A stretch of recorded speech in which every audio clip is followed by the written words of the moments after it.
गुरु की साजी नवाजी परम सत्कार योग गुरु रूप साध संगत जीओ। सरबत संगतां शब्द विच बोलन दी खेचल करो। पहले दास बोलेगा फिर सारे भाई। तीसरे हिस्से विच सारियां बीबियां भैणां मातावां भी धारना विच बोल के अपनी रचना नूं पवित्र अते सफली बनाउण दी खेचल करो जी।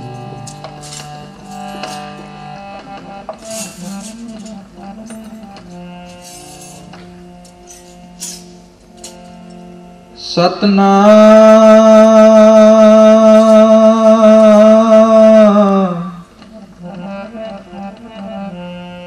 सतनाम श्री वाहिगुरु।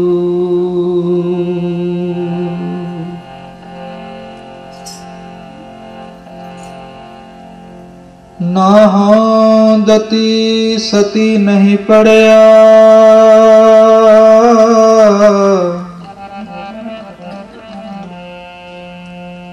मूर्ख मुगदा जन्म पया।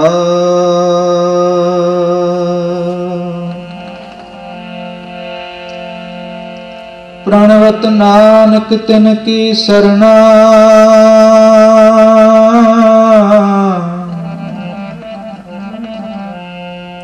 जिन तो नाही विसरिया। जिना सास गिरास न विसरै,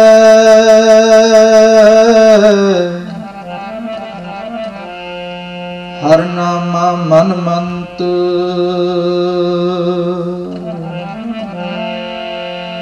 तन से सही नानका।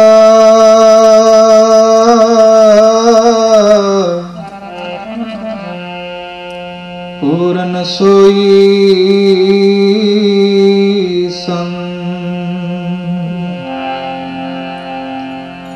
कबीर संत मोए क्या रोइए।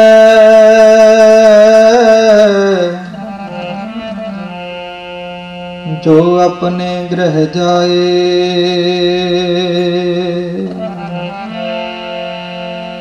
रोवो साकत बापरे।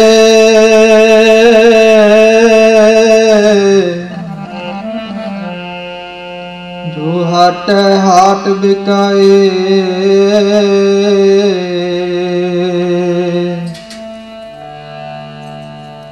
जिन्ना कोल है खजाना हर के नाम दा। वड्डे भाग साधुआं दे, जिन्ना कोल है खजाना हर के नाम दा। वड्डे भाग साधुआं दे।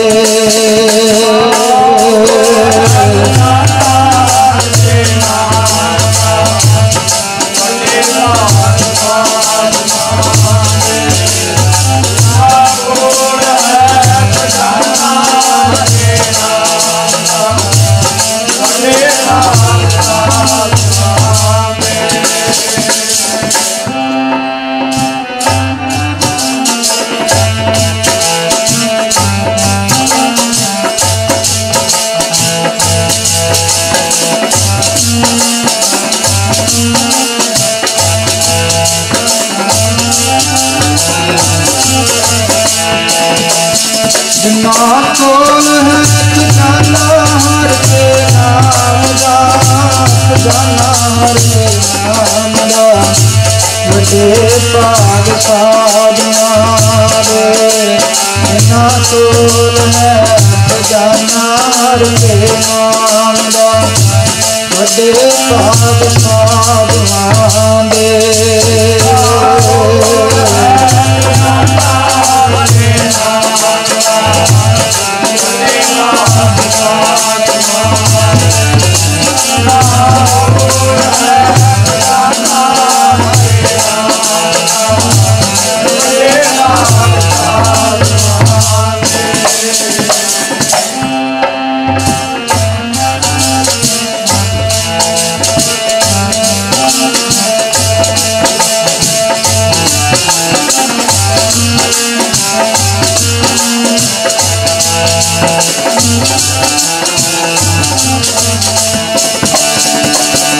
ਵੱਡੇ ਭਾਗ ਦੀ ਸਾਧਨਾ ਦੇ, ਵੱਡੇ ਭਾਗ ਦੀ ਸਾਧਨਾ ਦੇ,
ਕੋਲ ਹੈ ਖਜ਼ਾਨਾ ਹਰ ਕੇ ਨਾਮ ਦਾ, ਵੱਡੇ ਭਾਗ ਸਾਧੂਆਂ ਦੇ। ਜਿਨ੍ਹਾਂ ਕੋਲ ਹੈ ਖਜ਼ਾਨਾ ਹਰ ਕੇ ਨਾਮ ਦਾ, ਵੱਡੇ ਭਾਗ ਸਾਧੂਆਂ ਦੇ।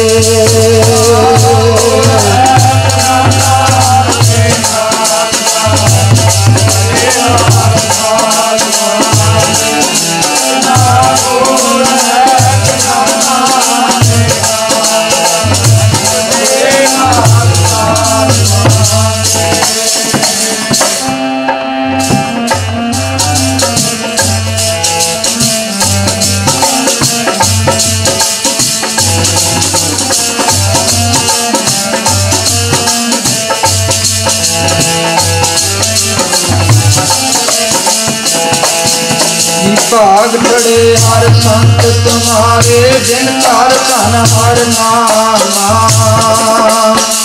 परवान गणेश से आए सफल बिना के काम।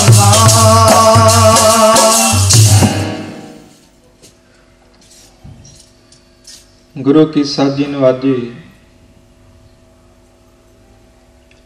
परम सत्कारयो गुरु रूप साध संगत जियो। ਸਰਬੱਤ ਸੰਗਤਾਂ ਸਾਹਿਬਾਂ ਦੇ ਪਾਵਨ ਪਵਿੱਤਰ ਚਰਨਾਂ ਵਿੱਚੋਂ ਸਮੇਂ ਨੂੰ ਸਫਲਾ ਬਣਾਉਣ ਵਾਸਤੇ ਮਨ ਦੀ ਇਕਾਗਰਤਾ ਮੰਗੀਏ। ਪਾਤਸ਼ਾਹ ਦੇ ਪਵਿੱਤਰ ਚਰਨਾਂ ਵਿੱਚ ਹਾਜ਼ਰੀਆਂ ਲਵਾਉਣ ਵਾਸਤੇ ਸਰਬੱਤ ਸੰਗਤਾਂ ਫਤਿਹ ਬੁਲਾਓ। ਵਾਹਿਗੁਰੂ ਜੀ ਕਾ ਖਾਲਸਾ, ਵਾਹਿਗੁਰੂ ਜੀ ਕੀ ਫਤਿਹ।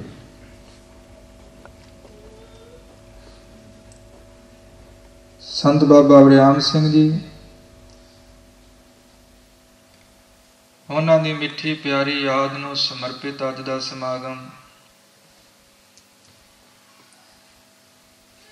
ਉਹਨਾਂ ਦੇ ਬਹੁਤ ਹੀ ਨਜ਼ਦੀਕ ਰਹਿਣ ਵਾਲੇ ਪਰਮ ਪਿਆਰਿਆਂ ਨੇ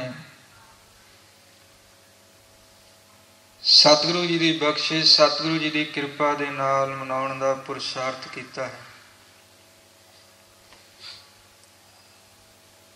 ਦਾਸ ਤੋਂ ਪਹਿਲਾਂ ਗਿਆਨੀ ਜੀ ਨੇ ਮਹਾਂਪੁਰਸ਼ਾਂ ਦੀ ਡੈਫੀਨੇਸ਼ਨ, ਮਹਾਂਪੁਰਸ਼ਾਂ ਦੇ ਪਰਉਪਕਾਰਾਂ ਦੇ ਉੱਪਰ ਬੜੇ ਵਿਸਥਾਰ ਦੇ ਨਾਲ ਬੜੀਆਂ ਸੁੰਦਰ ਵਿਚਾਰਾਂ ਸੰਗਤਾਂ ਦੇ ਨਾਲ ਸਾਂਝੀਆਂ ਕੀਤੀਆਂ ਨੇ, ਜਿਨ੍ਹਾਂ ਨੂੰ ਸੁਣ ਕੇ ਮਨ ਬਹੁਤ ਖੁਸ਼ ਹੋਇਆ। ਕਿਉਂਕਿ ਸਾਧ ਸੰਗੀ ਅਜੋਕੇ ਸਮੇਂ ਵਿੱਚ ਮਹਾਂਪੁਰਸ਼ਾਂ ਦੀ ਉਸਤਤ ਕਰਨ ਵਾਲਾ ਕੋਈ ਕੋਈ ਤੇ ਨਿੰਦਿਆ ਕਰਨ ਵਾਲੇ ਸੈਂਕੜੇ ਮਿਲ ਜਾਂਦੇ ਨੇ। ਖਾਸ ਕਰਕੇ ਇਸ ਫੀਲਡ ਦੇ ਵਿੱਚ ਰਹਿਣ ਵਾਲੇ ਜੋ ਗੁਰਮੁਖ ਪਿਆਰੇ ਹਨ, ਪਰ ਸਤਿਗੁਰੂ ਜੀ ਦੀ ਬੜੀ ਬਖਸ਼ਿਸ਼ ਕਿਰਪਾ ਇਹਨਾਂ ਦੇ ਉੱਪਰ, ਜਿਨ੍ਹਾਂ ਨੇ ਸੱਚ ਨੂੰ ਸੱਚ ਕਿਹਾ ਤੇ ਝੂਠ ਨੂੰ ਝੂਠ ਆਖਣ ਦਾ ਹੀਆ ਕੀਤਾ। ਜਿਨ੍ਹਾਂ ਮਹਾਂਪੁਰਸ਼ਾਂ ਦੀ ਯਾਦ ਵਿੱਚ ਆਪ ਜੁੜ ਕੇ ਬੈਠੇ ਹੋ, ਉਹਨਾਂ ਮਹਾਂਪੁਰਸ਼ਾਂ ਨੇ ਤਹਿ ਦਿਲੋਂ ਆਤਮਿਕ ਰਿਸ਼ਤਾ ਜੋੜਿਆ ਹੋਇਆ ਸੀ ਧੰਨ ਧੰਨ ਸੰਤ ਬਾਬਾ ਈਸਰ ਸਿੰਘ ਜੀ ਮਹਾਰਾਜ ਰਾੜਾ ਸਾਹਿਬ ਵਾਲਿਆਂ ਦੇ ਨਾਲ। ਸਤਿਗੁਰੂ ਜੀ ਦੀ ਪਵਿੱਤਰ ਬਾਣੀ ਵੀ ਸਾਨੂੰ ਕਹਿੰਦੀ ਹੈ, ਨਾਨਕ ਕਚੜਿਆਂ ਸਿਉ ਤੋੜ ਢੂੰਡ ਸੱਜਣ ਸੰਤ ਪੱਕਿਆਂ, ਓਏ ਜਿਵੰਦੇ ਵਿਛੜੇ ਕੋਈ ਮੋਇਆ ਨਾ ਜਾਈ ਛੋੜ। ਜਿਹੜੇ ਮਹਾਂਪੁਰਸ਼ ਸਾਸ ਗਿਰਾਸ ਪ੍ਰਭੂ ਦਾ ਨਾਮ ਸਿਮਰਨ ਵਾਲੇ ਹੁੰਦੇ ਨੇ, ਉਹਨਾਂ ਦੇ ਨਾਲ ਰਿਸ਼ਤਾ ਜੋੜ। ਇੱਥੇ ਵੀ ਤੈਨੂੰ ਰਸਤਾ ਦਿਖਾਉਣਗੇ ਤੇ ਦਰਗਾਹ ਦੇ ਵਿੱਚ ਵੀ ਤੇਰੀ ਹਾਮੀ ਭਰਨਗੇ, ਤੇਰੇ ਵਾਸਤੇ ਹਾਂ ਦਾ ਨਾਰਾ ਮਾਰਨਗੇ। ਸੋ ਮਹਾਂਪੁਰਸ਼ ਸੰਤ ਬਾਬਾ ਵਰਿਆਮ ਸਿੰਘ ਜੀ ਨੇ ਕੈਸਾ ਰਿਸ਼ਤਾ ਜੋੜਿਆ ਮਹਾਂਪੁਰਸ਼ਾਂ ਦੇ ਨਾਲ। ਸੇਵਕ ਬਣ ਕੇ ਗਏ ਸੀ, ਇੱਕ ਦਿਨ ਸੰਤ ਬਣ ਗਏ। ਕਿਉਂਕਿ ਚੰਦਨ ਦੇ ਬੂਟੇ ਵਿੱਚ ਤਾਕਤ ਹੁੰਦੀ ਹੈ। ਕਬੀਰ ਚੰਦਨ ਕਾ ਬਿਰਵਾ ਭਲਾ, ਬੇੜੇ ਢਾਕ ਪਲਾਸ। ਓਏ ਪੀ ਚੰਦਨ ਹੋਏ ਰਹੇ, ਬਸੇ ਜੋ ਚੰਦਨ ਪਾਸ। ਚੰਦਨ ਬਣ ਜਾਂਦੇ ਨੇ ਚੰਦਨ ਕੋਲ ਵਸਦੇ ਜਿਹੜੇ, ਚੰਦਨ ਬਣ ਜਾਂਦੇ ਨੇ ਚੰਦਨ ਕੋਲ ਵਸਦੇ ਜਿਹੜੇ, ਬਣ ਜਾਂਦੇ ਨੇ ਚੰਦਨ ਕੋਲ ਵਸਦੇ ਜਿਹੜੇ, ਚੰਦਨ ਬਣ ਜਾਂਦੇ ਨੇ ਚੰਦਨ ਕੋਲ ਵਸਦੇ ਜਿਹੜੇ।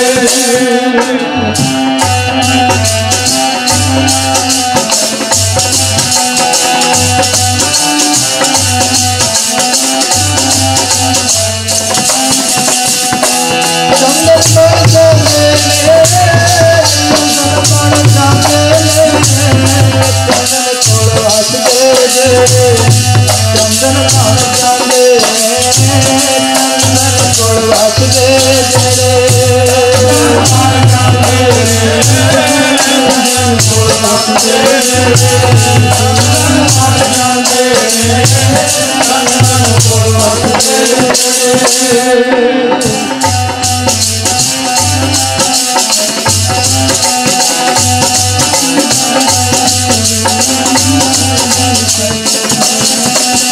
ਚੰਦਨ ਕੋਲ ਵਸਦੇ ਜਿਹੜੇ, ਚੰਦਨ ਕੋਲ ਵਸਦੇ ਜਿਹੜੇ, ਚੰਦਨ ਕੋਲ ਵਸਦੇ ਜਿਹੜੇ, ਚੰਦਨ ਕੋਲ ਵਸਦੇ ਜਿਹੜੇ।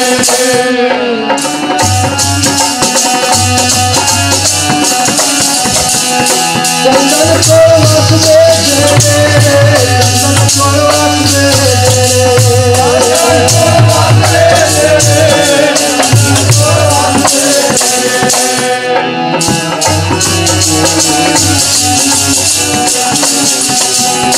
ਚੰਦਨ ਬਣ ਜਾਂਦੇ ਨੇ ਚੰਦਨ ਕੋਲ ਵਸਦੇ ਜਿਹੜੇ, ਚੰਦਨ ਬਣ ਜਾਂਦੇ ਨੇ ਚੰਦਨ ਕੋਲ ਵਸਦੇ ਜਿਹੜੇ, ਚੰਦਨ ਬਣ ਜਾਂਦੇ ਨੇ ਚੰਦਨ ਕੋਲ ਵਸਦੇ ਜਿਹੜੇ, ਚੰਦਨ ਬਣ ਜਾਂਦੇ ਨੇ ਚੰਦਨ ਕੋਲ ਵਸਦੇ ਜਿਹੜੇ।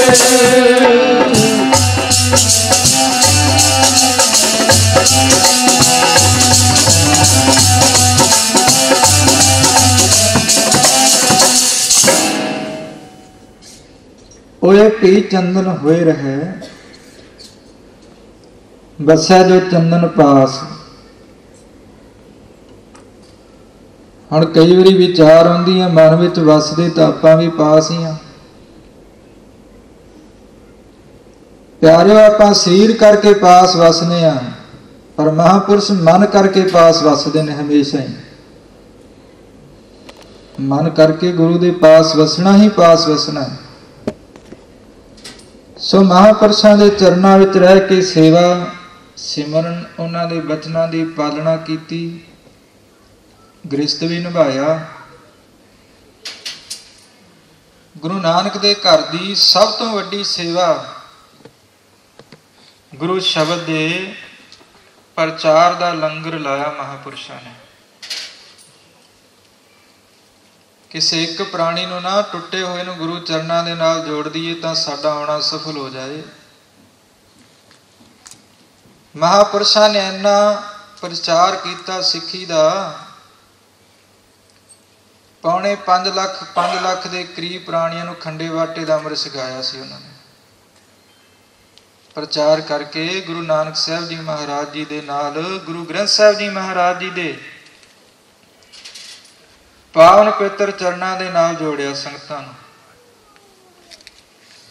ਕਿਉਂਕਿ ਜਿਨ੍ਹਾਂ ਤੋਂ ਰੋਸ਼ਨੀ ਲਈ ਸੀ, ਜਿਨ੍ਹਾਂ ਤੋਂ ਮਾਰਗ ਲਿਆ ਸੀ, ਉਹ ਮਹਾਂਪੁਰਸ਼ ਸਾਫ ਸਾਰੇ ਖਜ਼ਾਨਿਆਂ ਦੇ ਮਾਲਕ ਸਨ। ਕੈਸੀ ਅਵਸਥਾ ਸੀ ਉਹਨਾਂ ਦੀ। ਸੰਤ ਆਸ਼ਰਮ ਦਬਲਾਨ ਜੋ ਪਟਿਆਲੇ ਦੇ ਨੇੜੇ ਹੈ, ਜਿੱਥੇ ਮਹਾਂਪੁਰਸ਼ਾਂ ਨੇ ਬੜੇ ਸਾਲ ਰਹਿ ਕੇ ਸੇਵਾ ਕੀਤੀ। ਸੰਤ ਬਾਬਾ ਈਸਰ ਸਿੰਘ ਜੀ ਮਹਾਰਾਜ ਰਾੜਾ ਸਾਹਿਬ ਵਾਲੇ ਜਦੋਂ ਪਟਿਆਲੇ ਏਰੀਏ ਵਿੱਚ ਦੀਵਾਨ ਹੁੰਦੇ, ਇੱਥੇ ਹੀ ਠਹਿਰਿਆ ਕਰਦੇ ਸੀ। ਸੰਤ ਬਾਬਾ ਆਨੰਦ ਸਿੰਘ ਜੀ ਹੋਏ ਨੇ ਦੁਸਹਿਰੇ ਬਾਗ ਵਾਲੇ, ਜਿਨ੍ਹਾਂ ਨੂੰ ਪਟਿਆਲੇ ਵਾਲੇ ਵੀ ਸੰਗਤਾਂ ਕਹਿੰਦੀਆਂ ਨੇ। ਇੱਕ ਆਸ਼ਰਮ ਇਹਨਾਂ ਦਾ ਪਟਿਆਲੇ ਵੀ ਹੈ ਤੇ ਸੰਗਰੂਰ ਦੇ ਕੋਲ ਵੀ ਹੈ। ਇਹ ਵੀ ਮਹਾਂਪੁਰਸ਼ ਬੜੀ ਕਰਨੀ ਕਮਾਈ ਦੇ ਮਾਲਕ ਸੀ, ਪਹੁੰਚੇ ਹੋਏ ਸੀ। ਧੰਨ ਧੰਨ ਸੰਤ ਬਾਬਾ ਈਸਰ ਸਿੰਘ ਜੀ ਮਹਾਰਾਜ ਰਾੜਾ ਸਾਹਿਬ ਵਾਲੇ ਇੰਨੇ ਨਿਮਰਤਾਵਾਨ, ਆਏ ਮਿਲ ਗੁਰ ਸਿਖਾਏ ਮਿਲ ਤੂੰ ਮੇਰੇ ਗੁਰੂ ਕੇ ਪਿਆਰੇ, ਐਸੀ ਭਾਵਨਾ ਰੱਖਣ ਵਾਲੇ। ਸੰਤ ਬਾਬਾ ਵਰਿਆਮ ਸਿੰਘ ਜੀ ਨੂੰ ਕਹਿਣ ਲੱਗੇ, ਆ ਸਾਡੀ ਗੱਡੀ ਲੈ ਜਾਓ। ਜੀਪ ਹੁੰਦੀ ਸੀ ਉਦੋਂ ਮਹਾਂਪੁਰਸ਼ਾਂ ਦੇ ਕੋਲ ਪ੍ਰਚਾਰ ਕਰਨ ਵਾਸਤੇ। ਕਹਿੰਦੇ ਜਾਓ, ਜਾ ਕੇ ਪਟਿਆਲੇ ਤੋਂ ਮਹਾਂਪੁਰਸ਼ਾਂ ਨੂੰ ਲੈ ਕੇ ਆਓ। ਬਾਬਾ ਵਰਿਆਮ ਸਿੰਘ ਜੀ ਬਚਨ ਮੰਨ ਕੇ ਤੁਰ ਪਏ। ਪਹਿਲਾਂ ਕਿਸੇ ਨੂੰ ਸੁਨੇਹਾ ਨਹੀਂ ਭੇਜਿਆ, ਕੋਈ ਚਿੱਠੀ ਨਹੀਂ ਪਾਈ, ਕੋਈ ਫੋਨ ਨਹੀਂ ਕੀਤਾ। ਬਾਬਾ ਵਰਿਆਮ ਸਿੰਘ ਜਦੋਂ ਪਟਿਆਲੇ ਗਏ, ਉਹ ਆਪਣੇ ਆਸ਼ਰਮ ਤੋਂ ਪਹਿਲਾਂ ਹੀ ਤਿਆਰ ਹੋ ਕੇ ਖੜੇ ਸਨ। ਬਾਬਾ ਆਨੰਦ ਸਿੰਘ ਜੀ ਮਹਾਰਾਜ ਪਹਿਲਾਂ ਤਿਆਰੀ ਕਰਕੇ ਫੁੱਲ ਖੜੇ ਨੇ, ਮਹਾਂਪੁਰਸ਼ਾਂ ਨੂੰ ਮਿਲਣ ਜਾਣਾ ਸੀ। ਕਿਉਂਕਿ ਮਹਾਂਪੁਰਸ਼ਾਂ ਦੀ ਆਤਮਾ ਦਾ ਲਿੰਕ ਇੱਕ ਦੂਜੇ ਦੇ ਨਾਲ ਹੁੰਦਾ, ਇੱਕ ਦੂਜੇ ਦੇ ਨਾਲ ਮਿਲੇ ਹੁੰਦੇ ਨੇ। ਦੇਖਣ ਨੂੰ ਫਰਕ ਲੱਗਦਾ, ਪਰ ਫਰਕ ਹੁੰਦਾ ਕੋਈ ਨਹੀਂ। ਬਾਬਾ ਵਰਿਆਮ ਸਿੰਘ ਜੀ ਗੱਡੀ ਲੈ ਕੇ ਪਹੁੰਚੇ। ਬੇਨਤੀ ਕਰਕੇ ਗੱਡੀ ਦੇ ਵਿੱਚ ਬਿਠਾ ਕੇ ਸੰਤ ਆਸ਼ਰਮ ਦਬਲਾਨ ਲੈ ਕੇ ਆਏ। ਹੁਣ ਸਾਧ ਸਿੰਘ ਜੀ ਇੱਧਰ ਮਹਾਂਪੁਰਸ਼ ਧੰਨ ਧੰਨ ਸੰਤ ਬਾਬਾ ਈਸਰ ਸਿੰਘ ਜੀ ਮਹਾਰਾਜ ਰਾੜਾ ਸਾਹਿਬ ਵਾਲੇ, ਇੰਨੀ ਨਿਮਰਤਾ ਸੀ ਆਪ ਦੇ ਹਿਰਦੇ ਵਿੱਚ। ਆਪ ਮੇਨ ਦਰਵਾਜ਼ੇ ਤੱਕ ਗਏ ਮਹਾਂਪੁਰਸ਼ਾਂ ਦਾ ਸਵਾਗਤ ਕਰਨ ਵਾਸਤੇ, ਉਹਨਾਂ ਨੂੰ ਲੈਣ ਵਾਸਤੇ। ਕੀ ਕੀਤਾ, ਗਲਵੱਕੜੀ ਵਿੱਚ ਲਿਆ, ਚਰਨਾਂ ਨੂੰ ਛੂਹਿਆ। ਆਓ ਭੈਣੇ ਗਲ ਮਿਲੇ ਅੰਕ ਸਹੇਲੜੀਆਂ, ਮਿਲ ਕੇ ਕਰੇ ਕਹਾਣੀਆਂ ਸਮਰੱਥ ਕੰਤ ਕੀਆਂ। ਆਪਾਂ ਨੂੰ ਤਾਂ ਜਦੋਂ ਕੋਈ ਸਿੱਖ ਵੀ ਮਿਲ ਜਾਏ, ਗੁਰੂ ਦਾ ਪਿਆਰਾ ਵੀ ਮਿਲ ਜਾਏ, ਬੜੀਆਂ ਗੱਪਾਂ ਮਾਰ ਕੇ ਖੁਸ਼ ਹੁੰਦੇ ਆ, ਗੱਲਾਂ ਬਾਤਾਂ ਚਾਰ ਇੱਧਰ ਦੀਆਂ ਦੋ ਉੱਧਰ ਦੀਆਂ। ਪਰ ਜਦੋਂ ਮਹਾਂਪੁਰਸ਼ ਮਿਲਦੇ ਆ ਇੱਕ ਦੂਜੇ ਨੂੰ, ਆਪਣੇ ਮਾਲਕ ਦੀਆਂ ਬਾਤਾਂ ਕਰਦੇ ਆ, ਪਰਵਤਗਾਰ ਦੀਆਂ ਗੱਲਾਂ ਕਰਦੇ ਆ। ਮਹਾਂਪੁਰਸ਼ਾਂ ਨੂੰ ਪਿਆਰ ਦੇ ਨਾਲ ਅੰਦਰ ਲੈ ਗਏ, ਬੜਾ ਸਤਿਕਾਰ ਕੀਤਾ, ਬੜੀ ਆਓ ਭਗਤ ਕੀਤੀ। ਦੀਵਾਨ ਸਜਿਆ ਮਹਾਂਪੁਰਸ਼ਾਂ ਦਾ। ਧੰਨ ਧੰਨ ਸੰਤ ਬਾਬਾ ਈਸਰ ਸਿੰਘ ਜੀ ਰਾੜਾ ਸਾਹਿਬ ਵਾਲੇ जिन्हां ने पूरा जीवन संगतां नूं धन गुरु ग्रंथ साहिब जी महाराज जी के चरणों के नाल जुड़न की प्रेरणा दी। हुण साध संगत जी महापुरुष संत बाबा नानक सिंह जी भी दीवान विच पहुंचे ने। संगतां देख रही ने कि जदों महापुरुषों ने बड़ी मिठी सुर दे विच बड़ी बुलंद आवाज़ दे विच धारणा पढ़ी, जपो खालसा जी तुसी जागदी जोत नूं। जो संत बाबा नानक सिंह सी उन्हां दा शरीर एकदम वाइब्रेशन करन लग पिया, चरनाहट पैदा हो गई उहदे विच। तो पास सेवादार बैठा सी, वो दौड़ के आया, महापुरुषों के शरीर नूं संभालिया। थोड़ियां विचारां होईयां, धन धन संत बाबा ईसर सिंह जी महाराज जी ने फिर ये धारणा पढ़ी, आपां भी सारे पढ़ लईए। जपो खालसा जी तुसी जागदी जोत नूं, जपो खालसा जी तुसी जागदी जोत नूं।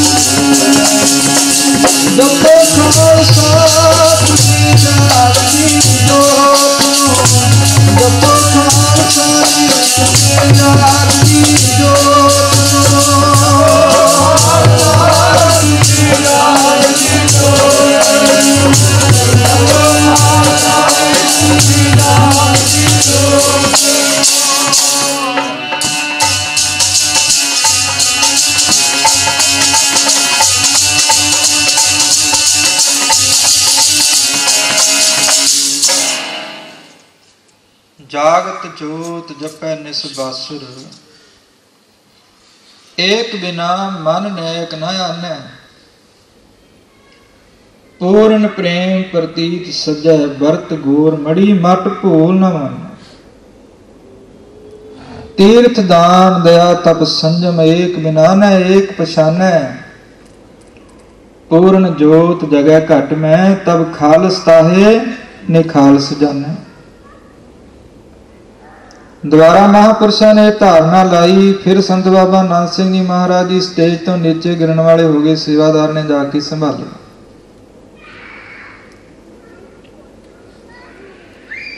दीवान की समाप्ति हुई। प्रेमियों ने संत बाबा नानक सिंह जी महाराज के चरणों में बेनती की, बाबा जी की होया सी आप जी नूं? आप जी का शरीर तो ठीक है, जदों महापुरुष धारणा पढ़ रहे सी आप जी स्टेज तो नीचे गिरन लगे सी, इहदा की कारण? संत बाबा नानक सिंह जी महाराज दशहरे बाग वाले कहते, प्रेमियों जदों महापुरुषों ने धारणा लाई सानू गुरु नानक देव जी महाराज के दर्शन हो गए। सतगुरु के दर्शनों की चाल नहीं चली गई साडे नेत्रों तो। इन्ना तेज प्रताप सतगुरु जी के दीदार का तां ही भाई गुरदास जी कहते सारे प्रेम के नाल पढ़ते हैं। केड़ा चले गुरां दियां चालां जी, केड़ा चले गुरां दियां चालां, केड़ा चले गुरां दियां चालां, केड़ा चले गुरां दियां चालां।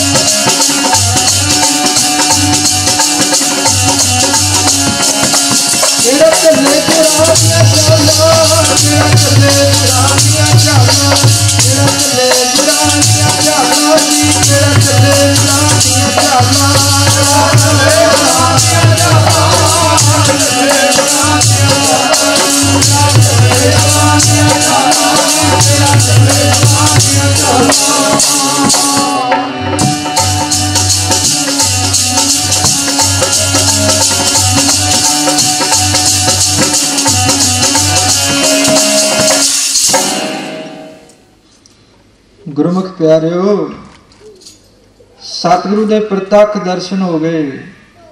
ਉਹਦੇ ਦਰਸ਼ਨਾਂ ਦੀ ਝਲਕ ਸਹਿਣ ਨਹੀਂ ਹੋਈ। ਗੁਰੂ ਤਾਂ ਸੰਗਤਾਂ ਵਿੱਚ ਹਮੇਸ਼ਾ ਹੀ ਰਹਿੰਦਾ ਹੈ, ਪਰ ਜੇ ਅੱਖਾਂ ਮਿਲ ਜਾਣ ਤਾਂ ਦਿਸਦਾ ਗਿਆਨ ਅੰਜਨ ਗੁਰ ਦੀਆ, ਗਿਆਨ ਅੰਧੇਰ ਬਿਨਾਸ਼, ਹਰ ਕਿਰਪਾ ਤੇ ਸੰਤ ਭੇਟਿਆ, ਨਾਨਕ ਮਨ ਪ੍ਰਗਾਸ। ਗੁਰੂ ਕਿਤੇ ਦੂਰ ਹੈ, ਗੁਰੂ ਤਾਂ ਹੁਣ ਵੀ ਆਪਣੇ ਵਿੱਚ ਮੌਜੂਦ। ਜੇ ਭਾਵਨਾ ਬਣੇ ਨਾ ਕਿ ਗੁਰੂ ਗੋਬਿੰਦ ਸਿੰਘ ਜੀ ਮਹਾਰਾਜ ਦੇ ਦਰਸ਼ਨ ਹੋਣੇ ਚਾਹੀਦੇ ਨੇ ਤਾਂ ਉਸ ਸਰੂਪ ਦੇ ਦਰਸ਼ਨ ਹੋ ਜਾਣਗੇ। ਜੇ ਗੁਰੂ ਨਾਨਕ ਸਾਹਿਬ ਜੀ ਮਹਾਰਾਜ ਦੇ ਦਰਸ਼ਨ ਕਰਨ ਨੂੰ ਮਨ ਕਰਦਾ ਤਾਂ ਉਸ ਸਰੂਪ ਦੇ ਦਰਸ਼ਨ ਹੋ ਜਾਣਗੇ। ਜਿਨ੍ਹਾਂ ਨੇ ਗੁਰੂ ਗ੍ਰੰਥ ਸਾਹਿਬ ਜੀ ਨੂੰ ਸਾਰਾ ਕੁਝ ਮੰਨ ਲਿਆ, ਗੁਰੂ ਨਾਨਕ ਸਾਹਿਬ ਜੀ, ਗੁਰੂ ਗੋਬਿੰਦ ਸਿੰਘ ਜੀ ਮਹਾਰਾਜ, ਉਹ ਤਾਂ ਦਰਸ਼ਨ ਕਰਦੇ ਹੀ ਨੇ। ਇੰਨੀ ਸ਼ਰਧਾ ਭਾਵਨਾ ਵਾਲੇ ਗੁਰਮੁਖ ਪਿਆਰੇ। ਸੋ ਸਾਧ ਸੰਗਤ ਜੀ ਕੌਤਕ ਵਰਤੇ ਆ। ਬਾਅਦ ਵਿੱਚ ਬਾਬਾ ਨਾਨਕ ਸਿੰਘ ਜੀ ਨੂੰ ਭੋਰਾ ਸਾਹਿਬ ਦੇ ਵਿੱਚ ਲੈ ਗਏ, ਜਿੱਥੇ ਮਹਾਂਪੁਰਸ਼ਾਂ ਨੇ ਬੜੀ ਬੰਦਗੀ ਕੀਤੀ, ਤਪੱਸਿਆ ਕੀਤੀ। ਆਪ ਜੀ ਜਿਨ੍ਹਾਂ ਮਹਾਂਪੁਰਸ਼ਾਂ ਦੇ ਦਰਸ਼ਨ ਕਰ ਰਹੇ ਹੋ, ਇਹਨਾਂ ਨੇ ਭੋਰੇ ਦੇ ਵਿੱਚ ਹੀ ਰਹਿ ਕੇ ਸੇਵਾ ਕੀਤੀ ਹੈ, ਜਿੰਨੇ ਕੁ ਸਾਲ ਉੱਥੇ ਰਹੇ ਨੇ। ਨਹੀਂ ਤਾਂ ਗੁਰੂ ਘਰਾਂ ਦੇ ਵਿੱਚ ਹੁੰਦਾ ਬਹੁਤ ਕੁਝ ਦੇਖੀਦਾ ਅੱਖਾਂ ਦੇ ਨਾਲ। ਗੁਰੂ ਘਰ ਜਾਈਏ ਤਾਂ ਮਨ ਦੀ ਇੱਛਾ ਹੁੰਦੀ ਹੈ ਵੀ ਕੀਰਤਨ ਕਰੀਏ, ਪ੍ਰਚਾਰ ਕਰੀਏ, ਗੁਣੀ ਗਿਆਨੀ ਬਣੀਏ, ਲੋਕੀ ਸਾਨੂੰ ਜਾਣਨ ਲੱਗ ਪੈਣ। ਕੋਈ ਐਸਾ ਹੁੰਦਾ ਜਿਹੜਾ ਹੁਕਮ ਦੇ ਵਿੱਚ ਰਹਿੰਦਾ ਤੇ ਚਾਰ ਦੀਵਾਰੀ ਦੇ ਵਿੱਚ ਹੀ 20-20 ਸਾਲ ਗੁਜ਼ਾਰ ਦਿੰਦਾ। ਮਹਾਂਪੁਰਸ਼ਾਂ ਨੇ ਭੋਰਾ ਸਾਹਿਬ ਦੇ ਅੰਦਰ ਰਹਿ ਕੇ 20 ਸਾਲ, ਜਿੰਨਾ ਕੁ ਸਮਾਂ ਸਤਿਗੁਰੂ ਜੀ ਨੇ ਬਖਸ਼ਿਆ, ਸੇਵਾ ਕੀਤੀ ਹੈ। ਜਿਹਨੂੰ ਸੇਵਾ ਮਿਲ ਗਈ ਉਹਨੂੰ ਫਿਰ ਇੱਛਾ ਹੀ ਨਹੀਂ ਰਹਿ ਜਾਂਦੀ ਕਿਸੇ ਚੀਜ਼ ਦੀ, ਨਾ ਸੋਭਾ ਦੀ, ਨਾ ਵਡਿਆਈ ਦੀ, ਨਾ ਗਿਆਨੀ ਬਣਨ ਦੀ, ਨਾ ਹੋਰ ਕੁਝ ਬਣਨ ਦੀ। ਸੇਵਾ ਹੀ ਤਾਂ ਸਭ ਤੋਂ ਵੱਡੀ ਦਾਤ ਹੈ ਗੁਰੂ ਘਰ ਵਿੱਚ। ਜਿਹਨੂੰ ਸੇਵਾ ਮਿਲ ਜਾਂਦੀ ਹੈ ਉੱਥੇ ਨਾਮ ਵੀ ਆਪੇ ਆ ਜਾਂਦਾ। ਹੁਣ ਸਾਧ ਸੰਗਤ ਜੀ, ਸੰਤ ਬਾਬਾ ਨਾਨਕ ਸਿੰਘ ਜੀ ਮਹਾਰਾਜ ਬੈਠੇ ਨੇ। ਧੰਨ ਧੰਨ ਸੰਤ ਬਾਬਾ ਈਸ਼ਰ ਸਿੰਘ ਜੀ ਸੇਵਾ ਕਰਵਾ ਰਹੇ ਨੇ ਸੇਵਾਦਾਰਾਂ ਤੋਂ ਵੀ, ਤੇ ਆਪਣੇ ਹੱਥੀਂ ਵੀ ਉਹਨਾਂ ਨੂੰ ਜਲ ਪਾਣੀ ਛਕਾਇਆ। ਹੁਣ ਬਾਬਾ ਨਾਨਕ ਸਿੰਘ ਜੀ ਸੁਭਾਵਕ ਹੀ ਕਹਿਣ ਲੱਗੇ, ਮਹਾਂਪੁਰਸ਼ੋ, ਧੰਨ ਗੁਰੂ ਨਾਨਕ ਦੇਵ ਜੀ ਮਹਾਰਾਜ ਨੇ ਬੜੀ ਕਿਰਪਾ ਕੀਤੀ ਹੈ ਤੁਹਾਡੇ ਤੇ। ਆ ਭੋਰਾ ਸਾਹਿਬ ਬੜਾ ਸੁੰਦਰ ਬਣਿਆ ਤੁਹਾਡਾ। ਸੁੰਦਰ ਗਲੀਚੇ ਵਿਛੇ ਹੋਏ ਨੇ, ਫਰਸ਼ ਵਿਛੇ ਹੋਏ ਨੇ, ਪਲੰਗ ਵਿਛੇ ਹੋਏ ਨੇ, ਸੁਗੰਧੀਆਂ ਦੀ ਮਹਿਕ ਆ ਰਹੀ ਹੈ। ਕਿਉਂਕਿ ਮਹਾਂਪੁਰਸ਼ਾਂ ਨੇ ਰਾਜ ਤੇ ਜੋਗ ਇਕੱਠਾ ਕਮਾ ਕੇ ਦਿਖਾ ਦਿੱਤਾ ਦੁਨੀਆ ਨੂੰ। ਕਈ ਵਾਰੀ ਵਿਚਾਰਾਂ ਸੁਣਨ ਨੂੰ ਮਿਲਦੀਆਂ ਨਾ ਕਿ ਫਲਾਣੇ ਮਹਾਂਪੁਰਸ਼ ਹੀ ਕੱਪੜਾ ਨਹੀਂ ਪਾਉਂਦੇ, ਬੜੀ ਬੰਦਗੀ ਵਾਲੇ ਹੋਣਗੇ। ਫਲਾਣੇ ਮਹਾਂਪੁਰਸ਼ਾਂ ਨੇ ਸਾਰੀ ਜ਼ਿੰਦਗੀ ਮਾਇਆ ਨੂੰ ਹੱਥ ਨਹੀਂ ਲਾਇਆ। ਗੁਰਮਤਿ ਦੇ ਵਿੱਚ ਧੰਨ ਗੁਰੂ ਨਾਨਕ ਦੇਵ ਜੀ ਮਹਾਰਾਜ ਜੀ ਨੇ ਇਹਨਾਂ ਗੱਲਾਂ ਤੋਂ ਨਹੀਂ ਰੋਕਿਆ। ਸਤਿਗੁਰੂ ਜੀ ਕਹਿੰਦੇ, ਰੇ ਮਾਨ ਐਸੋ ਕਰ ਸੁਨਿਆਸਾ, ਬਨ ਸੇ ਸਦਨ ਸਭਾ ਕਰ ਸਮਝੋ, ਮਨ ਹੀ ਮਾਹੇ ਉਦਾਸਾ। ਘਰਾਂ ਵਿੱਚ ਵੀ ਰਹਿਣਾ, ਸੁੰਦਰ ਬਸਤਰ ਵੀ ਪਾਉਣੇ ਨੇ, ਮਾਇਆ ਦੀ ਵਰਤੋਂ ਵੀ ਕਰਨੀ ਹੈ, ਪਰ ਜੈਸੇ ਜਲ ਮੈਂ ਕਮਲ ਨਿਰਾਲਮ, ਮੁਰਗਾਈ ਨਿਸ਼ਾਨੈ, ਸੁਰਤ ਸ਼ਬਦ ਭਵ ਸਾਗਰ ਤਰੀਐ, ਨਾਨਕ ਨਾਮ ਵਖਾਣਾ। ਇਸ ਤਰ੍ਹਾਂ ਰਹਿਣਾ ਸਿਖਾਇਆ ਸਤਿਗੁਰੂ ਜੀ ਨੇ। ਧੰਨ ਧੰਨ ਸੰਤ ਬਾਬਾ ਈਸ਼ਰ ਸਿੰਘ ਜੀ ਮਹਾਰਾਜ ਰਾਜਾਂ ਦੇ ਰਾਜੇ ਵੀ ਬਣੇ ਤੇ ਜੋਗੀਆਂ ਦੇ ਜੋਗੀ ਵੀ ਬਣ ਕੇ ਦੁਨੀਆ ਨੂੰ ਦਿਖਾ ਗਏ।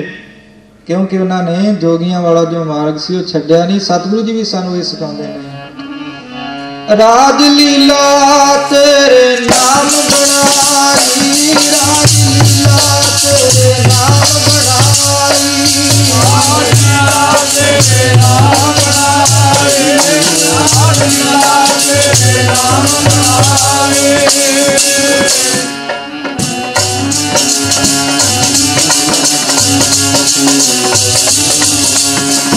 ਰਾਜ ਲੀਲਾ ਤੇਰੇ ਨਾਮ ਬਣਾਈ, ਰਾਜ ਲੀਲਾ ਤੇਰੇ ਨਾਮ ਬਣਾਈ, ਰਾਜ ਲੀਲਾ ਤੇਰੇ ਨਾਮ ਬਣਾਈ, ਰਾਜ ਲੀਲਾ ਤੇਰੇ ਨਾਮ ਬਣਾਈ।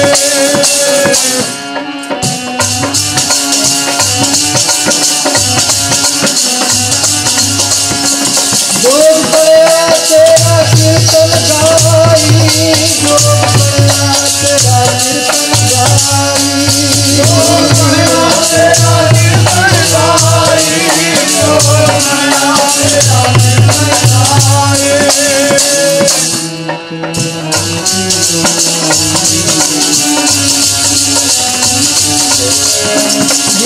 लीला तेरे नाम बढ़ाई, राज लीला तेरे नाम बढ़ाई, राज लीला तेरे नाम बढ़ाई, राज लीला तेरे नाम बढ़ाई।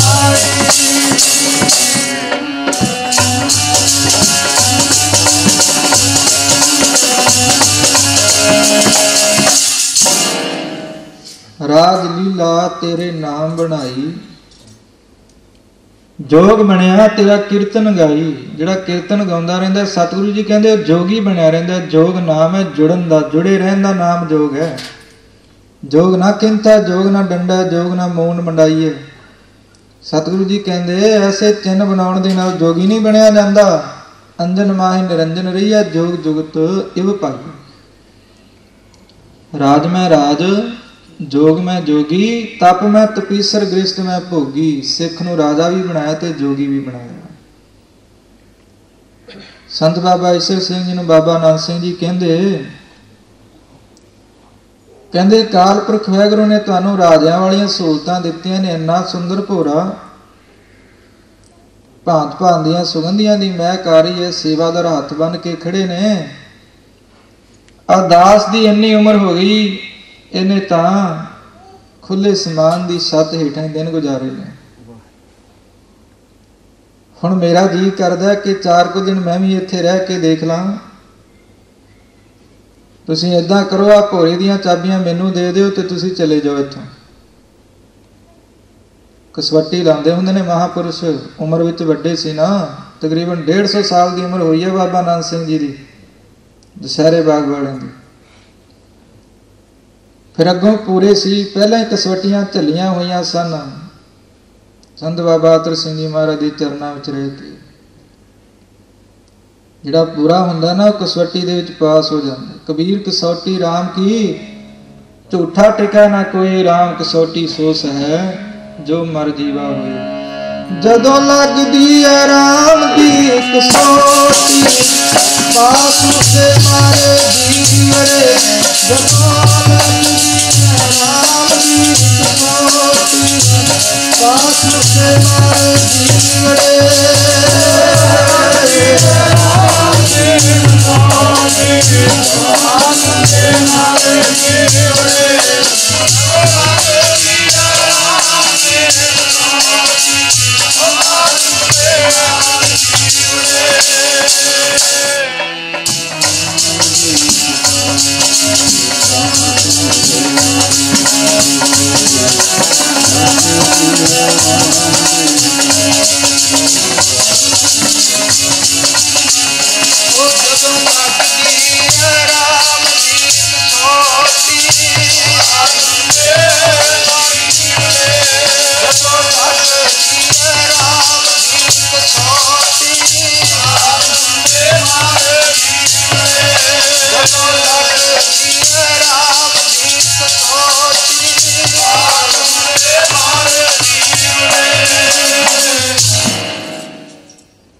मर जीवड़े बन के सेवा कमाई हुई सी। बड़ी बार इम्तिहानां तो पास हो चुके सन। बाबा नानक सिंह जी ने जदों वचन किया, महापुरुष उदों ही उठ पे, कोई चीज नहीं चुकी, नंगे पैरी भोरे नूं छड्ड के गेट वाल नूं तुर पे बाबा ईसर सिंह जी महाराज। इन्ने वड्डे त्यागी तुरे जाते ने, तुरे जाते ने। जो देखा बाबा नानक सिंह जी ने तो पास हो चले ने। बाबा नानक सिंह जी फिर अपने आसन तो उठ के उधर नूं चले गए। जाके आवाज मारी, 3 बारी बाबा नानक सिंह जी ने आख्या, लुट लिया, लुट लिया, लुट लिया। 3 बारी बचन किया बाबा नानक सिंह जी। फिर महापुरुषों ने अपनी गलवकड़ी विच लैके कहन लगे, ईसर सिंघा, पहला गुरु नानक के खजानिया नूं लुटिया ही, फिर बाबा अतर सिंह जी महाराज के नाम के खजानिया नूं लुटिया। अज मेरे गरीब के कोल भी जो कुछ है सी तू लुट लिया। इन्नी निमरता, इन्नी प्यार भावना, इन्ना वड्डा त्याग है तेरे मन च। ਆ ਫੜ ਭੋਰੇ ਦੀਆਂ ਚਾਬੀਆਂ, ਇਹ ਰਾਜ ਯੋਗ ਤਾਂ ਤੈਨੂੰ ਸੋਭਾ ਦਿੰਦਾ। ਅਸੀਂ ਤਾਂ ਇੰਨੀ ਉਮਰ ਉਦਾਂ ਗੁਜ਼ਾਰਤੀ, ਬਾਕੀ ਦੇ ਜਿਹੜੇ ਦਿਨ ਨੇ ਉਹ ਵੀ ਗੁਜ਼ਾਰ ਦਿਆਂਗੇ। ਅਸੀਸਾਂ ਬਖਸ਼ਿਸ਼ਾਂ ਵਿਰਲਿਆਂ ਨੂੰ ਮਿਲਦੀਆਂ ਮਹਾਂਪੁਰਸ਼ਾਂ ਦੀਆਂ। ਦੁਰ ਅਸੀਸ ਲੈਣ ਵਾਸਤੇ ਤੇ ਦੇਰ ਹੀ ਨਹੀਂ ਲੱਗਦੀ, ਬੜੇ ਲੈ ਬਹਿੰਦੇ ਨੇ। ਪਰ ਮਹਾਂਪੁਰਸ਼ਾਂ ਦੀ ਅਸੀਸ ਪ੍ਰਾਪਤ ਕਰਨ ਵਾਸਤੇ ਬੜੀ ਘਾਲਣਾ ਘਾਲਣੀ ਪੈਂਦੀ ਹੈ, ਕਮਾਈ ਕਰਨੀ ਪੈਂਦੀ ਹੈ। ਜਦੋਂ ਅੰਦਰੋਂ ਮਹਾਂਪੁਰਸ਼ਾਂ ਦਾ ਮਨ ਮੰਨ ਜਾਂਦਾ ਨਾ, ਆਸ਼ੀਰਵਾਦ ਦੇ ਦਿੰਦੇ ਨੇ ਕਿਸੇ ਨੂੰ, ਫਿਰ ਬਾਰੇ ਨਿਆਰੇ ਹੋ ਜਾਂਦੇ ਆ। ਸਭ ਕੁਝ ਆਪੇ ਸਿੱਧਾ ਹੋ ਜਾਂਦਾ, ਪੁੱਠੀਆਂ ਗੱਲਾਂ ਵੀ ਸਿੱਧੀਆਂ ਹੋਣ ਲੱਗ ਪੈਂਦੀਆਂ ਨੇ। ਮਹਾਂਪੁਰਸ਼ ਕਹਿੰਦੇ ਤੁਸੀਂ ਨਾਮ ਦੇ ਖਜ਼ਾਨਿਆਂ ਨੂੰ ਲੁੱਟ ਲਿਆ, ਹੁਣ ਚਾਬੀਆਂ ਤੁਹਾਡੇ ਕੋਲ ਨੇ, ਵਰਤਾਈ ਚੱਲੋ, ਮੁੱਕੇਗਾ ਨਹੀਂ। ਗੁਰੂ ਨਾਨਕ ਦਾ ਖਜ਼ਾਨਾ ਇੰਨਾ ਵੱਡਾ, ਪਿਓ ਦਾਦੇ ਕਾ ਖੋਲ ਡਿੱਠਾ ਖਜ਼ਾਨਾ, ਤਾਂ ਮੇਰਾ ਮਨ ਭਿਆ ਨਿਧਾਨਾ, ਖਾਵਹਿ ਖਰਚਾ ਰਲ ਮਿਲ ਭਾਈ, ਤੋਟ ਨਾ ਆਵੈ ਵਾਧੋ ਜਾਈ। ਐਸੀਆਂ ਬਖਸ਼ਿਸ਼ਾਂ ਪਤਾ ਨਹੀਂ ਕਿੰਨੇ ਕੁ ਬ੍ਰਹਮ ਗਿਆਨੀ ਮਹਾਂਪੁਰਸ਼ਾਂ ਨੇ ਦਿੱਤੀਆਂ। ਸੋ ਸਾਧ ਸੰਗਤ ਜੀ, ਐਸੇ ਮਹਾਂਪੁਰਸ਼ ਜਿਨ੍ਹਾਂ ਨੇ ਪੂਰਾ ਜੀਵਨ ਤਕਰੀਬਨ ਅੱਧੀ ਸਦੀ ਕੀਰਤਨ ਕੀਤਾ, ਸਿੱਧੀਆਂ ਧਾਰਨਾ ਦੇ ਵਿੱਚ 9-10 ਲੱਖ ਪ੍ਰਾਣੀ ਨੂੰ ਖੰਡੇ ਵਾਟੇ ਦਾ ਅੰਮ੍ਰਿਤ ਛਕਾਇਆ ਆਪ ਜੀ ਨੇ। ਆਪਣੇ ਵਿੱਚ ਤਾਕਤ ਨਹੀਂ ਕਿ ਆਪਾਂ ਦੋ ਚਾਰਾਂ ਨੂੰ ਵੀ ਜੋੜ ਕੇ ਗੁਰੂ ਗ੍ਰੰਥ ਸਾਹਿਬ ਜੀ ਮਹਾਰਾਜ ਦੇ ਚਰਨਾਂ ਨਾਲ ਜੋੜ ਸਕੀਏ, ਪਰ ਸਾਡੀ ਹਾਲਤ ਕੀ ਹੋ ਚੁੱਕੀ ਹੈ। ਆਪ ਨਾ ਦੇ ਚਲੂ ਭਰ ਪਾਣੀ, ਤੈ ਨਿੰਦੈ ਜੈ ਗੰਗਾ। ਆਪ ਤਾਂ ਕਿਸੇ ਨੂੰ ਚੁਲੀ ਭਰ ਕੇ ਨਹੀਂ ਦੇ ਸਕਦੇ। ਜਿਨ੍ਹਾਂ ਨੇ ਦਰਿਆ ਵਗਾ ਦਿੱਤੇ ਨਾਮ ਦੇ, ਉਹਨਾਂ ਦੀ ਆਪਾਂ ਨਿੰਦਿਆ ਕਰਨ ਤੇ ਤੁਲਿਆ ਵੀ ਕੱਚੀ ਬਾਣੀ ਪੜ੍ਹਦੇ, ਇਹ ਕੱਚੀਆਂ ਗੱਲਾਂ ਕਰਦੇ। ਉਹ ਜਾ ਕੇ ਦੇਖੋ ਪੰਜਾਬ ਦੀ ਧਰਤੀ ਤੇ, ਜਿੱਥੇ ਸ਼ਹੀਦਾਂ ਦਾ ਖੂਨ ਡੁੱਲਿਆ ਚੱਪੇ ਚੱਪੇ ਦੇ ਉੱਪਰ, ਉੱਥੇ ਕੌਣ ਪ੍ਰਚਾਰ ਕਰ ਰਿਹਾ, ਕੌਣ ਸਿੱਖੀ ਦੇ ਨਾਲ ਜੋੜ ਰਿਹਾ ਸੰਗਤਾਂ ਨੂੰ। ਸਿੱਧੀਆਂ ਧਾਰਨਾ ਵਾਲੇ ਮਹਾਂਪੁਰਸ਼ ਨੇ, ਜਿਹੜੇ ਥਾਂ ਥਾਂ ਦੇ ਦੀਵਾਨ ਸਜਾ ਕੇ ਅੰਮ੍ਰਿਤਪਾਨ ਕਰਵਾ ਕੇ ਸਿੱਖੀ ਦਾ ਥੋੜ੍ਹਾ ਬਹੁਤਾ ਮਾਰਗ ਦੇ ਰਹੇ ਨੇ। ਨਹੀਂ ਤਾਂ ਦੂਜੇ ਟੋਲੇ ਨੂੰ ਤਾਂ ਦੇਖ ਕੇ ਲੋਕੀ ਦੌੜਨ ਲੱਗ ਪਏ। ਜੋ ਲੀਡਰ ਨੇ ਜਾਂ ਸਾਡੇ ਧਰਮ ਦੇ ਆਗੂ ਨੇ, ਉਹ ਵੀ ਇਹਨਾਂ ਸਮਾਗਮਾਂ ਤੇ ਆ ਕੇ ਸੰਗਤਾਂ ਨੂੰ ਕੁਝ ਕਹਿੰਦੇ ਆ। ਇੰਨਾ ਕੁ ਸਤਿਕਾਰ ਹੈ ਸੰਗਤਾਂ ਦੇ ਮਨਾਂ ਦੇ ਵਿੱਚ ਉਹਨਾਂ ਪ੍ਰਤੀ। ਸੋ ਗੁਰਮੁਖ ਪਿਆਰਿਓ, ਸਵਾਲ ਹੈ ਗੁਰੂ ਦੇ ਚਰਨਾਂ ਦੇ ਨਾਲ ਜੋੜਨ ਦਾ। ਕੋਈ ਰਾਗ ਗਾ ਕੇ ਜੋੜ ਲਓ, ਕੋਈ ਗੁਰਬਾਣੀ ਦਾ ਨਿਰੋਲ ਕੀਰਤਨ ਕਰਕੇ ਜੋੜ ਲਓ, ਕੋਈ ਸਿੱਧੀਆਂ ਧਾਰਨਾ ਗਾ ਕੇ ਜੋੜ ਲਓ। ਗੁਰੂ ਹਰਗੋਬਿੰਦ ਸਾਹਿਬ ਜੀ ਮਹਾਰਾਜ ਨੇ ਢਾਡੀ ਰੱਖੇ ਸੀ, ਉਹ ਵਾਰਾਂ ਵੀ ਫਿਰ ਕੱਚੀਆਂ ਹੋ ਗਈਆਂ। 10ਵੇਂ ਪਾਤਸ਼ਾਹ ਨੇ 52 ਕਵੀ ਰੱਖੇ ਸੀ, ਉਹ ਕਵਿਤਾਵਾਂ ਵੀ ਫਿਰ ਤਾਂ ਕੱਚੀਆਂ ਹੋ ਗਈਆਂ। ਜਿਹੜੀ ਗੱਲ ਗੁਰੂ ਸਾਹਿਬ ਦੇ ਨਾਲ ਜੋੜਦੀ ਹੈ ਉਹ ਕੱਚੀ ਨਹੀਂ ਹੋ ਸਕਦੀ, ਜਿਹੜੀ ਗੁਰੂ ਦੇ ਨਾਲ ਤੋੜਦੀ ਹੈ ਉਹ ਗੱਲ ਕੱਚੀ ਹੁੰਦੀ ਹੈ। ਸੋਨਾ ਤੋਂ ਵਰੋਸਾਏ ਹੋਏ ਮਹਾਂਪੁਰਸ਼ ਸੰਤ ਬਾਬਾ ਬਰਿਆਮ ਸਿੰਘ ਜੀ, ਜਿਨ੍ਹਾਂ ਨੇ ਉਸੇ ਚਾਲੀ ਦੇ ਉੱਪਰ ਚੱਲਦਿਆਂ ਹੋਇਆਂ ਲੱਖਾਂ ਨੂੰ ਪ੍ਰੇਰ ਕੇ ਗੁਰੂ ਸਾਹਿਬਾਂ ਦੇ ਚਰਨਾਂ ਦੇ ਨਾਲ ਜੋੜਿਆ, ਉਹ ਅੱਜ ਵੀ ਕਿਤੇ ਗਏ ਨਹੀਂ। ਉਹਨਾਂ ਦੀ ਵਿਚਾਰਧਾਰਾ ਅੱਜ ਵੀ ਜਿੰਦਾ ਹੈ। ਉਹਨਾਂ ਦਾ ਲਿਖਿਆ ਹੋਇਆ ਲਿਟਰੇਚਰ, ਬਣੀਆਂ ਹੋਈਆਂ ਵੀਡੀਓ ਟੇਪਾਂ ਅੱਜ ਵੀ ਸੰਸਾਰ ਨੂੰ ਸਿੱਖਿਆ ਦੇ ਰਹੀਆਂ ਨੇ। ਲੋੜ ਹੈ ਉਸ ਸਿੱਖਿਆ ਦੇ ਉੱਪਰ ਚੱਲਣ ਦੀ। ਸੋ ਹੁਣ ਥੋੜ੍ਹੀਆਂ ਵਿਚਾਰਾਂ ਮਹਾਂਪੁਰਸ਼ ਆਪ ਜੀ ਦੇ ਨਾਲ ਸਾਂਝੀਆਂ ਕਰਨਗੇ। 8:30 ਵਜੇ ਸਮਾਪਤੀ ਦਾ ਸਮਾਂ, ਜਿੰਨਾ ਕੁ ਸਮਾਂ ਆਪ ਜੀ ਠੀਕ ਸਮਝਣਗੇ। ਕਿਉਂਕਿ ਸਾਧ ਸੰਗਤ ਜੀ, ਇੱਕ ਗੱਲ ਹੁੰਦੀ ਹੈ ਕੰਨੀ ਸੁਣ ਕੇ ਆਖ ਦੇਣੀ ਜਾਂ ਕਿਤਾਬਾਂ ਤੋਂ ਪੜ੍ਹ ਕੇ ਕਹਿ ਦੇਣੀ। ਇੱਕ ਉਹ ਨਜ਼ਾਰੇ ਹੁੰਦੇ ਨੇ ਜਿਹੜੇ ਆਪਣੀਆਂ ਅੱਖਾਂ ਦੇ ਨਾਲ ਡਿੱਠੇ ਹੋਣ। ਇੱਕ ਉਹ ਕਸਵੱਟੀਆਂ ਹੁੰਦੀਆਂ ਨੇ ਜਿਹੜੀਆਂ ਆਪਣੇ ਸਰੀਰ ਦੇ ਉੱਪਰ ਹੰਡਾਈਆਂ ਹੋਣ। ਉਹਨੂੰ ਅਨੁਭਵੀ ਬਚਨ ਕਹਿੰਦੇ ਨੇ, ਜਿਹੜੇ ਹਿਰਦੇ ਵਿੱਚੋਂ ਬਿਨਾਂ ਪੜ੍ਹਨ ਤੋਂ, ਬਿਨਾਂ ਸੋਚਣ ਤੋਂ, ਵਿਚਾਰਨ ਤੋਂ ਨਿਕਲਦੇ ਆ। ਸੋ ਮਹਾਂਪੁਰਸ਼ਾਂ ਨੇ ਸਤਿਗੁਰੂ ਜੀ ਦੀ ਕਿਰਪਾ ਦੇ ਨਾਲ ਉਹ 20-25 ਸਾਲ ਦਾ ਸਮਾਂ ਮਹਾਂਪੁਰਸ਼ਾਂ ਦੇ ਚਰਨਾਂ ਵਿੱਚ ਰਹਿ ਕੇ ਗੁਜ਼ਾਰਿਆ। ਉਹਨਾਂ ਦੇ ਕੋਲ ਤਾਂ 20 ਦਿਨ ਰਹਿਣ ਵਾਲਾ ਵੀ ਵਡਭਾਗੀ ਹੁੰਦਾ ਹੈ। ਉਹਨਾਂ ਦੇ ਚਰਨਾਂ ਵਿੱਚ ਬੈਠ ਕੇ ਦਰਸ਼ਨ ਕਰਨ ਵਾਲਾ 20 ਮਿੰਟ ਜਿਹਨੇ ਪ੍ਰਾਪਤ ਕਰ ਲਿਆ, ਉਹ ਵੀ ਵੱਡੇ ਭਾਗਾਂ ਵਾਲਾ ਹੋ ਗਿਆ। ਜਿਨ੍ਹਾਂ ਨੇ 20-20 ਸਾਲ ਰਹਿ ਕੇ ਉਹਨਾਂ ਦੀ ਚਰਨ ਧੂੜੀ ਨੂੰ ਪਰਸਿਆ, ਉਹ ਕਿੰਨੇ ਕੁ ਵਡਭਾਗੀ ਹੋਣਗੇ। ਸੋ ਉਹਨਾਂ ਦੇ ਕਮਾਏ ਹੋਏ ਬਚਨ ਆਪ ਜੀ ਸਰਵਣ ਕਰੋ। ਉਸ ਤੋਂ ਬਾਅਦ ਗੁਰੂ ਸਤੋਤਰ ਨਾਨਕ ਸਾਹਿਬ ਜੀ ਦਾ ਕੀਰਤਨ ਕਰਕੇ ਆਪਾਂ ਸਮਾਪਤੀ ਕਰਾਂਗੇ। ਸਾਰੀਆਂ ਸੰਗਤਾਂ ਇਸੇ ਤਰ੍ਹਾਂ ਇਕਾਗਰਤਾ ਬਣਾ ਕੇ ਬੈਠਣਾ ਜੀ। ਵਾਹਿਗੁਰੂ ਜੀ ਕਾ ਖਾਲਸਾ, ਵਾਹਿਗੁਰੂ ਜੀ ਕੀ ਫਤਿਹ।